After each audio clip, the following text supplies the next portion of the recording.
আমি auto rickshaw চালাই। কতদিন ধরে? আমি চালাইতেছি প্রায় 27 বছর ধরে। ঢাকাতে? ঢাকা চালাইতেছি, দেশে চালাইছি, বাড়ি কোথায়? ভৈরব। আচ্ছা, এই অটো রিক্সা চালাইতেছেন, সকাল থেকে বেরিয়েছেন? না, বাড়িছি দুপুরে।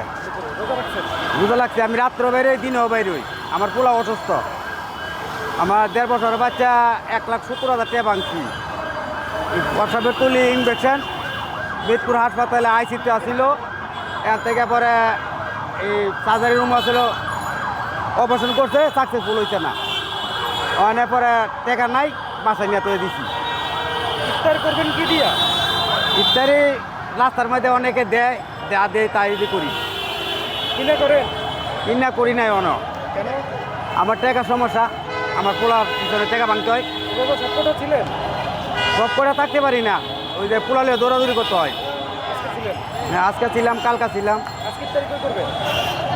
আজকে ইস্তারি কই করি এটা ঠিক নেই। রাস্তায়, আমি রাস্তায় করি বেশিরভাগ। আচ্ছা, আর জিনিসপাতির দাম কেমন একটু যদি কিনতে যান? আমি তো অনেক কিনি নাই, কেন আমি অভাবে সংসার, আমি অনেক কিনি নাই কিছু। আমি বেশিরভাগ মানুষের উপর দিয়ে চলতেছি। কষ্ট হয় না? অনেক কষ্ট হয়। আমার পোলার পিছনে টাকা লাগে অনেক। পিজি থেকে এই 10,000 টাকার ওষুধ দিয়েছি, ইন্ডিশন 10টা। এই আমি অনেক কষ্টের মধ্যে আছি।